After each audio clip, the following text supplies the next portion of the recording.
right. Hello, everyone, and welcome back to the Your Business Unleashed podcast, where we get down to all things tax and accounting and business strategies to help entrepreneurs and business leaders grow their businesses and thrive. Of course, I'm Clayton Achen, and joining me again today is Michael Sexton from Accountancy Insurance. Welcome, Michael. Welcome. Thanks for having me. Yeah, and I'd love to have you again next year at this time. You're going to give us a ton of valuable insights. And I thought that we'd bring along David Crawford, who's also been on the podcast. Welcome, David. Thanks for having me.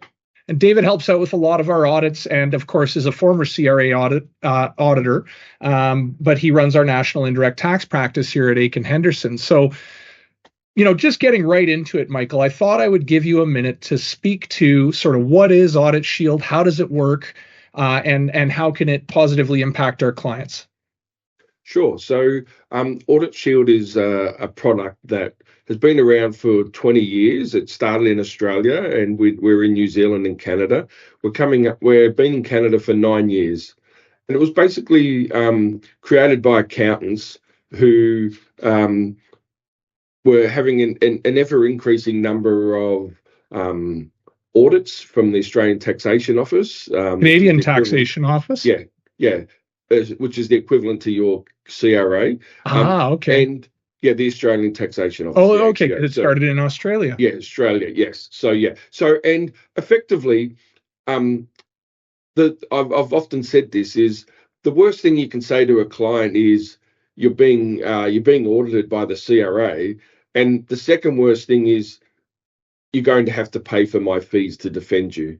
Rightio. So that conversation can be a hell of a lot easier if you say, listen, the CRA are auditing you, but because you took out AuditShield, my fees will be covered. Rightio. So I can do my best job for you, knowing that the time and cost that's going to be involved, you're not going to have to pay for that. Rightio. So that's the principle behind the product. Yeah, and you know what? I'll just jump in there and say that as an accountant, and I think as one of the first firms who adopted it in Canada, I remember I was handed a bottle of wine once for that. I sure do not like making money from audit defense because it's just uncomfortable all the way around. Last year we had an audit where the client ran up a large bill on our fees. And it ended up being a $0 audit. The CRA wanted to assess them $600,000 or $700,000 worth of income, and it ended up being zero because the CRA were wrong.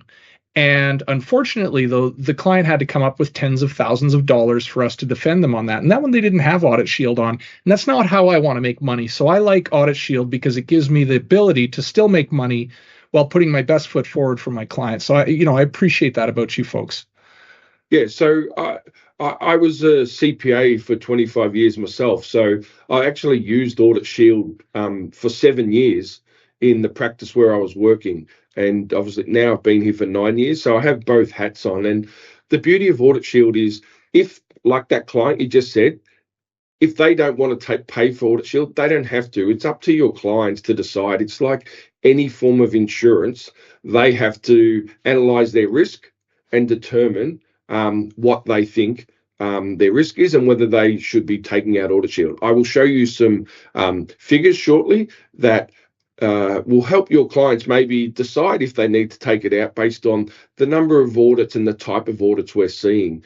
We don't profess to know every audit type that the CRA are doing, but I can assure you we get, some years 5,000 claims, right? So that's 5,000 audits that we see that to us is a pretty good pool of information to be able to provide to you and your clients for them to make a informed decision as to whether they believe they should take up AuditShield. For sure. The exact thing that you said is no accountant likes to be involved in an audit for their client, but there are numerous times where you defend your client, they come out, let's call it squeaky clean. They don't have 1 cent of extra tax to pay, but you've had to spend that time defending them. And in that situation, if they took out AuditShield, they would be covered Yeah. for your time.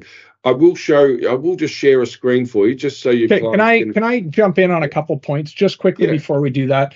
First of all, I think it's important for the Canadian regulators who are listening to this podcast to let everybody know that we are not, as a CPA, selling an insurance product. We're selling a fee waiver service. We're insured for that fee waiver service, and so that's how that works. And I think we should also call out that the word audit has a meaning to it. And you don't necessarily have to be in an audit with the tax authority to use this service. If it's a post-assessing review or a question about something that you filed, those types of things are covered, and that hopefully we can nip it in the bud before it gets to the audit stage. But then when you are in the audit stage, we've also got some fee waiver service covered for a certain amount of fees.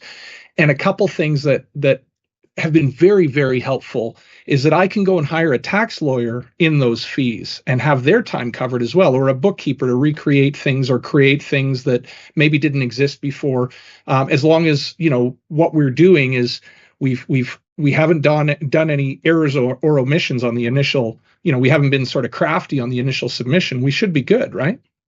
Absolutely. We should sign you up as one of our salespeople, Clayton. You've summed it up. I think that's what we're doing here, Michael. Yeah, so. Yeah. You've summed it up perfectly. I will go back to your first point there, and that is correct. Your clients do not have an insurance policy, right? The policy is between Accountancy Insurance and the accountants. What you are offering is a fee waiver service to them. So there is no insurance per se. It's a service that you're providing to your clients, who they make the decision whether they want to pay for that service or not. Yeah. So right on. Yeah, so absolutely. So just so your clients get an understanding of what sort of cover is involved, I'm just going to share my screen here. So this here is the list of the sorts of clients that we have, the types of clients, and what their cover is. So if you've got a salary and wage earner, and they just got their T4 slips, or they may own a rental property, their cover is up to $10,000. And we go all the way through to, we cover clients up to $100 million in turnover, and they have $50,000 of cover with all those. So turnover is Australian for sales, right? Correct. Your gross sales figure. Yes, your gross sales figure. So that's the groups that your clients would fit into. So the premium or the fee that they pay is based around your charge out rates, the accountant's charge out rates, and their gross sales, and that fits into basically calculating the cost that they pay. I don't have the figure off the top of my head, but as an example, they may pay a Category A person may pay about $200, right, for $10,000 of cover. Now, included in that cover, Clayton made a very good point.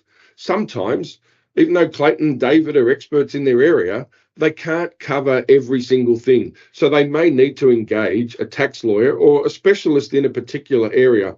If Clayton or David or your accountant appoints that third-party specialist, that's included. We cover that in up to the limit, obviously, but your accountant's fees as well as the specialist that they've had to engage would be covered in that time. So once again, your clients can rest assured knowing that you're giving them the best advice, and if you can't answer a specific question of the CRA, you're going to get the best advice from someone else, with them knowing that because they decided to pay for AuditShield, that time they're not going to be out of pocket. So they're not going to have that worry of, one, an audit, and two, what's this going to cost me for my accountant to defend them. So just to get really specific on that, a GST, PST, QST audit comes up. That's not something that your firm has a specialist in. You have coverage to give David Crawford at Achen Henderson a call and have him enter into a direct engagement with you and have his fees covered. Correct. Absolutely. Right on. Okay. Yeah, and so that's one of the things we say is we take this the whole way through, right? So until you may need to object to an outcome of an audit. So if you need to object, we will cover those costs as well. If until you and your client are satisfied with the final result. Fantastic. Thanks. Yeah. Right on. So what do you want to get into next? Do you want to talk about the trends that you're seeing? That's really why I want you on the call. Yeah, absolutely. Because as you know, we have a lot of valuable information that accountants they see their own practice, right? They see their own practice. They see the small picture. We have a much larger picture that we're more than willing to share with our clients so that they can help advise their clients. Because I know as an accountant, when we used to send a letter out to our clients, I would get numerous phone calls. Michael, do you think I should pay for AuditShield? Do you think? And my response to always would be to them is, listen, the area of work that you're involved in is a higher risk area. We can see that the ATO or the CRA are looking at those particular areas. It may be in your best interest. We'll talk later. I know David's written some great reports and in relation to the building industry, and we can talk a little bit about that when we bring up some of these figures. We only have limited data from your clients, their name, address, their turnover. We don't have a lot of information, so we don't even know what industry they are in. But when we see a letter from the CRA and it's a GST review, and they say, provide us this information or you sold this property, we can see that they're clearly looking at GST or they're looking in relation to someone in the building industry. We don't keep those statistics, but I've seen plenty that in relation to that. And I'll show you one piece of data that I think is specific to the building industry. Yeah, sounds good. And I was actually impressed last year when we came, I think it was last year when we came to a presentation of yours, the way that your team sort of analyzes and chops up. I mean, you're almost toe to toe with what the CRA is up to at the moment, which is sort of an advantage over most, anybody who isn't in the audit dispute business. You've got very current information. And so I was just so impressed by that. And I really appreciated that because it does arm us to better serve our clients, which is what this is all about. Yeah. So one last thing before I show these slides is I just wanted to reiterate what you mentioned earlier, Clayton. That is, we keep talking about audit. It's not just audit. It's investigations. It's reviews. It's not just CRA. It's other government agencies where there may be a provincial sales tax. So we're not just talking CRA here. We're basically talking any review from a government agency where you have filed a return and that agency comes back asking questions about that filed return. Right? That's the situation. I think the only exclusion is what, a pre-assessment review. Yeah, I'm glad you brought that up. There is one exclusion, and that is a pre-assessment review of T1s. We're only talking about T1s here, is a pre-assessment review of those. Unless the pre-assessment review is in relation to a business income. So let's say a sole trader. We cover that, but other than that, a T1 pre-assessment review is not covered under the policy. It's about the only thing that's not from terms of that. So I'll share my screen again. So I have a question for you, Michael. Yes. When you said any government tax authority, does that include Canada Customs, for instance, as well? Because they're auditing and assessing people left, right, and center using their new CARM portal system. So you'll need to explain it to me. But what sort of tax or duty is that in relation to? It could be duty or GST on a valuation matter. Yeah. Tariff classification might be wrong, so they're raising an assessment and a couple $100,000, couple $1 million, whatever it might be.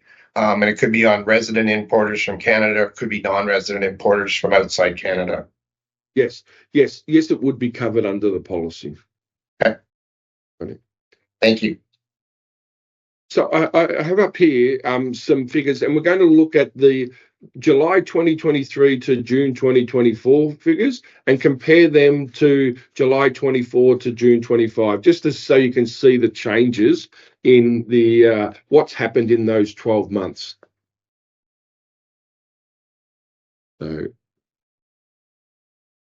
So this here is our total claims that we saw in the 23-24 period. So you'll see here the two main categories are the T1 processing reviews and the corporate tax area. And when we say corporate tax, the main type of review there are the corporate post-assessing reviews. We'll drill down into these two larger categories to show you what the CRA are looking at as to what types of T1 processing reviews and what types of corporate post-assessing reviews. The other large category there is the GST, and we break that up into a pre and a post-assessment. And we'll talk a little bit further about those. So they add up to about 11% there of our total claims. So that's 23-24. If we look at 24-25, and I'll flick between the two, if we look at our T1 processing reviews, 34.6 and 34, so they've not changed greatly. Our corporate tax has actually decreased a little bit by about 6%. Where it has increased is our GST, and we're now up to 13% of our claims in relation to GST. I knew I had David on the call for a reason. Yes. So I believe the pre-assessment review increased from 4.78 to 6.82. I believe the building industry is a part of that increase. And the reason I say that, and we're talking pre-assessment reviews here, and that is because your building clients could be doing large jobs, and clearly they have a lot of expenses before they start receiving any income. So their GST returns are going to be for substantial refund amounts. And that is just an alarm bell to the CRA that say, we want some more information before we issue this refund, right? So that is clearly an area that the CRA are looking into, and we're seeing a lot of pre-assessment reviews. Michael, can we hang out here for just a second? Because I do want to, I wouldn't mind putting some anecdotal stuff in here. So this is on our end. We're seeing it quite a bit. Yes, and I want David to speak to it. But it seems to me, and anecdotally we've heard, that the effort has shifted from COVID claims and sort of, we're at the tail end of all those reviews, and we're moving into, GST. There's a lot more effort being thrown at GST, and particularly the building industry. And then I'll say, we've got to focus in this country on our housing crisis and how to motivate businesses to contribute to helping our housing crisis. And that may have something to do with it too. David, what do you know about that? So about 3 years ago this fall, CRA announced at one of the roundtables with the CPA Canada that they were going to put a big focus on this area for some time. They didn't say how long. In the last year, we've seen it really ramp up in the small to medium, mostly multifamily builders. And so that all makes sense. And we had heard that a lot of the staff that they had kind of put into, kind of all the other benefit claims from COVID reviews, COVID benefit reviews and so forth were all done. So they've moved them back into GST, HST in audits and pre-assessment, like Michael said. That makes sense. These builders have a big upfront GST refund cost while they're building these things out. And then, even after they're done, we'll have these pre-assessment reviews that might be 1 or 2 reporting periods, typically the calendar month. And then we're starting now to see field audits of other areas and other issues that include kind of the multifamily builders and developers. And when they claim rebates for multifamily properties, not just the new enhanced rebate that's coming or that's come out basically 2 years ago, they're looking at valuations is the big thing. So when people value their property for GST purposes as a multifamily builder, when they have their first occupant rent out the first unit in that building and it's 90% complete, they have to pay GST on the fair market value at that particular time, as if they bought it and sold it from to themselves. And CRA right now is challenging every single one that's being filed. Before, they used to have a threshold of around 10 to 11 million in value reported before they would send it off for a real estate valuation within CRA.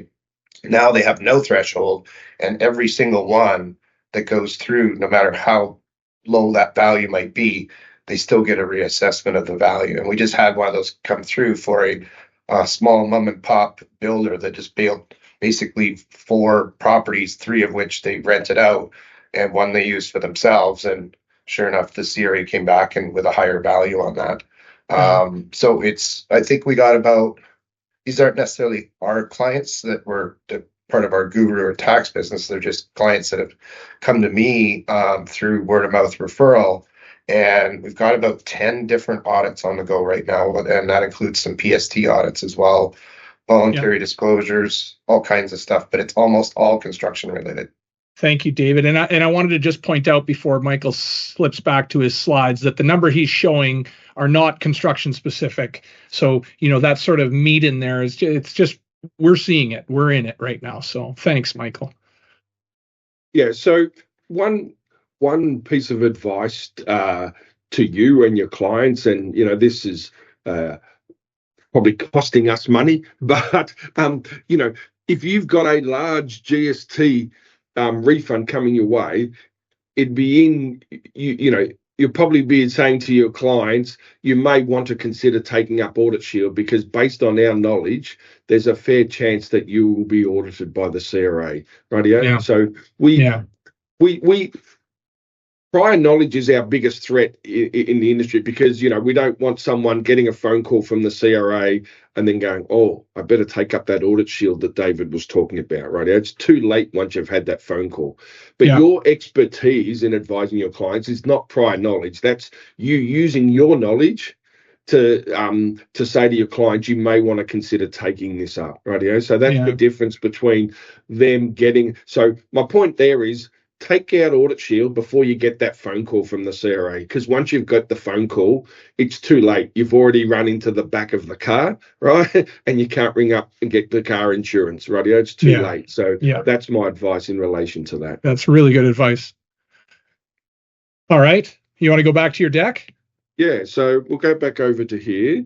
And I mentioned that these are the total types of claims. We'll drill into a little bit further into our corporate tax and our personal tax. Has it ever been such a large focus on GST in your history at AuditShield or at Accountancy Insurance? It's definitely increased. There's no doubt about that we've seen an increase in that. So one of the things was our figures are a little skewed because of COVID.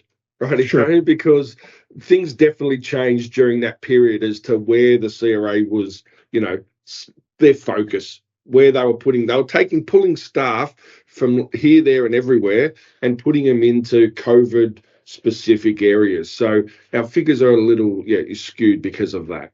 Fair enough. So if we look at our corporate post-assessing review, so these are your T2s.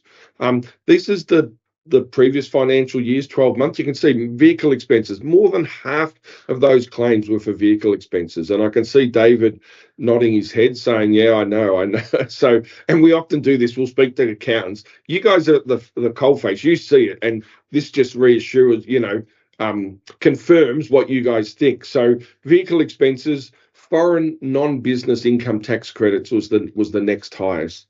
If we go to the last 12 months, it's so interesting there on that one, because it almost directly mirrors policy updates by our government. Okay. Yeah. Why would vehicle expenses be higher here than in the past?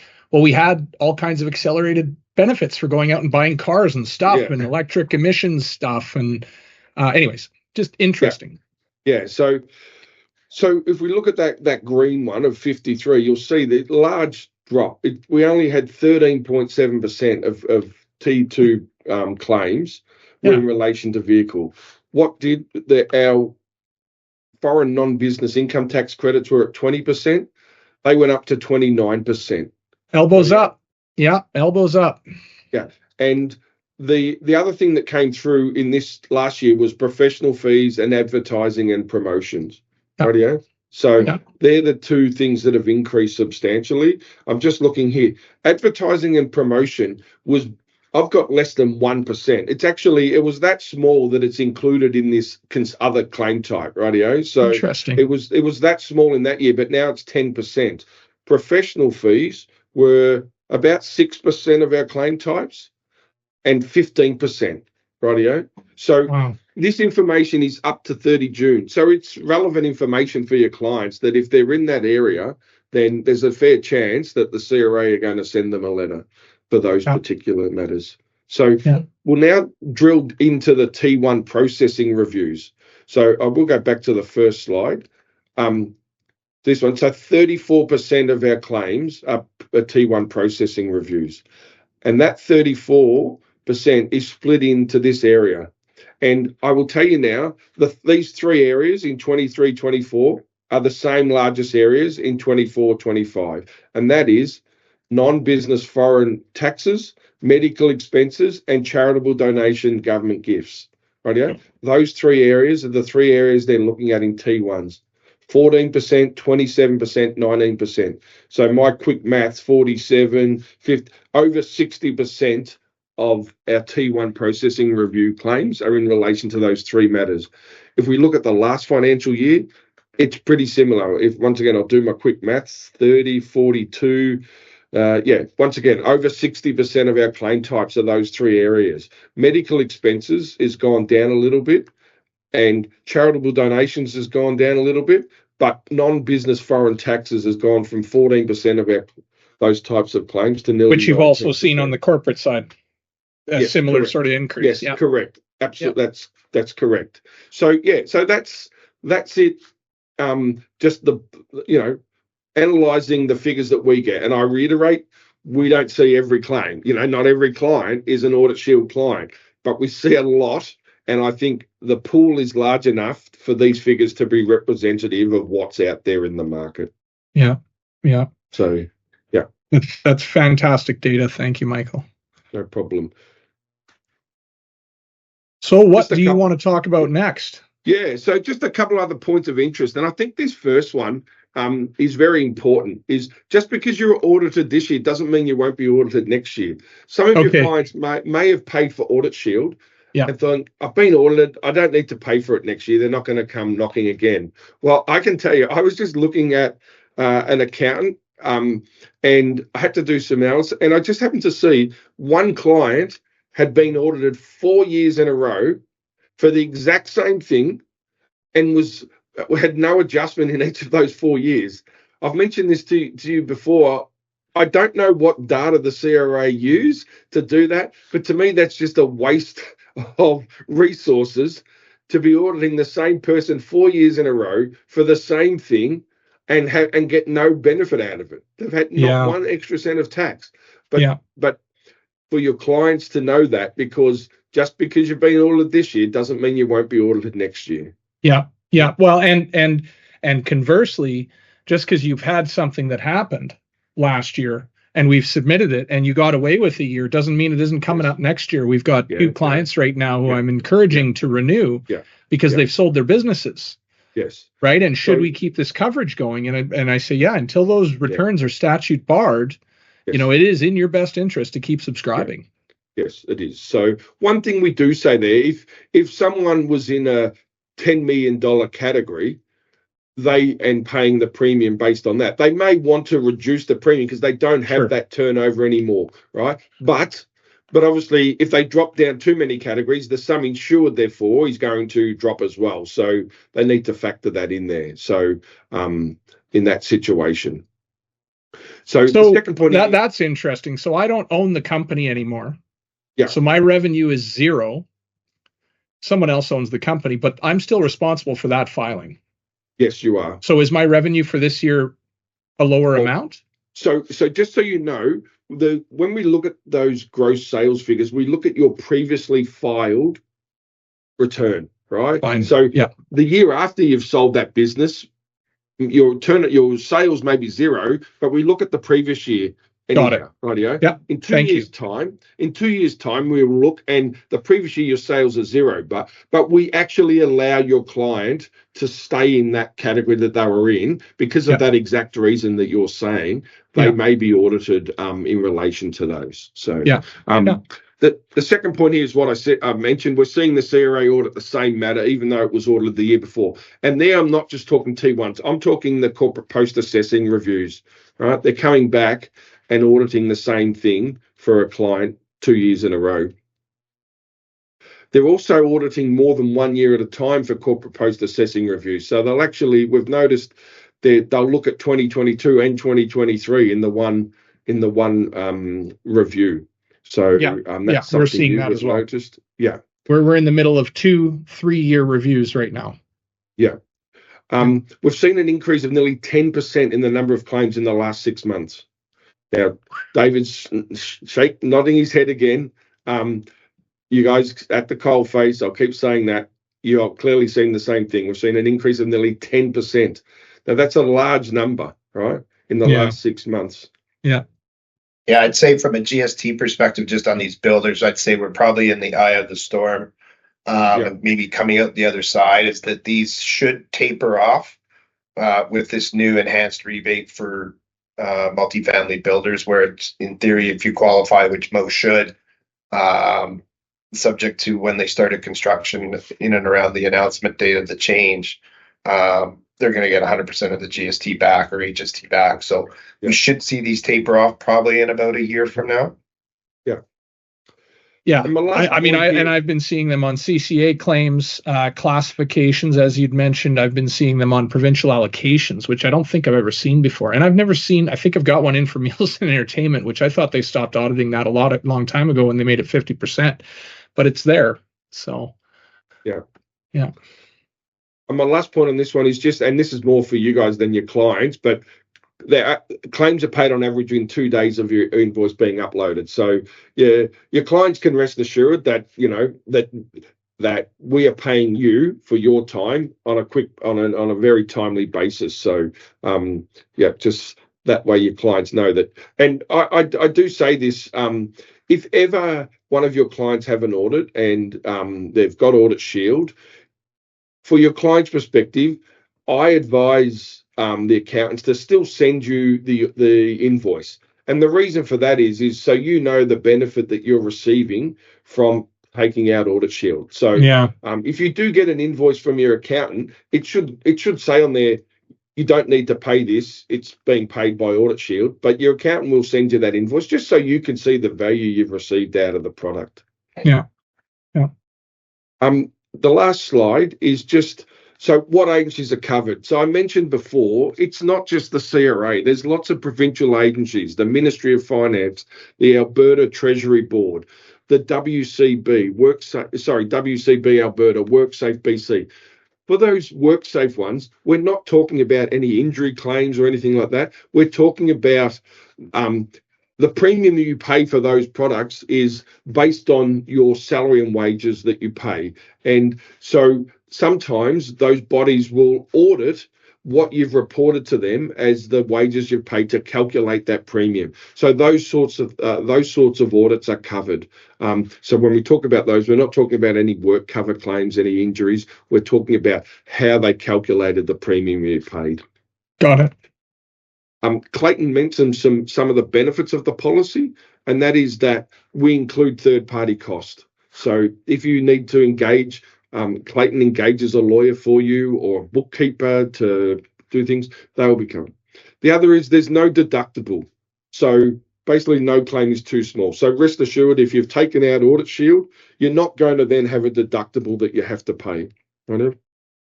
And the last one is more so for the accountants, is that complimentary cover if they have more than 20 paid. You guys have more than 20 paid. So if your firm is audited, we will cover up to $10,000 of your costs for a GST audit. I didn't even know that. That's fantastic.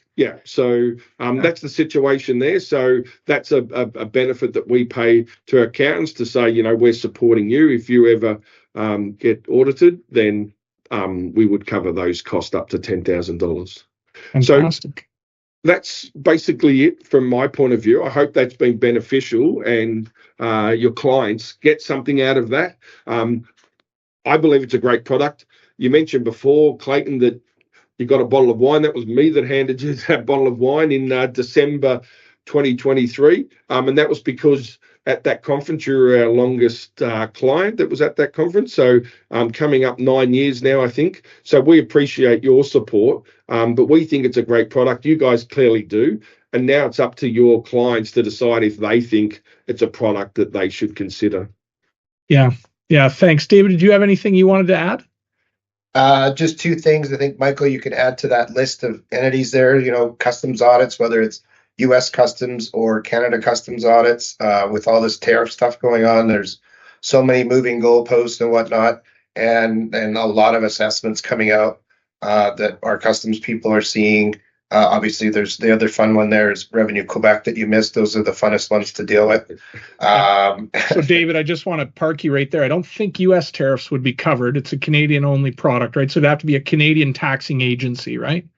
That's correct. So if we saw some of the claim types that are the foreign taxes, right, and that's in relation to a return filed in Canada. We don't cover any filings outside of Canada. So so those sorts of things. In relation to, what was the other thing you mentioned there, David? Quebec.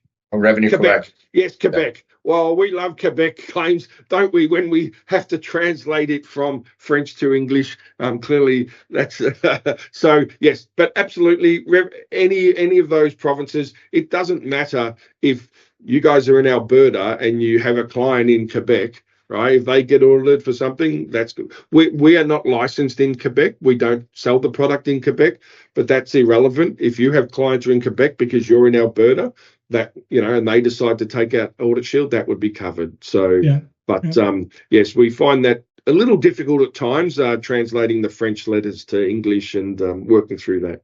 Translators included, though. I can go hire a translator. You absolutely can. We've seen audits where the CRA have asked for receipts information to be translated. Where the CRA asked that to happen, we cover that cost. So, good point, Clayton. We do cover those costs. What else were you going to say, David? Sorry, I cut you off. Oh, just about like builder clients or people in the building industry that I talk to.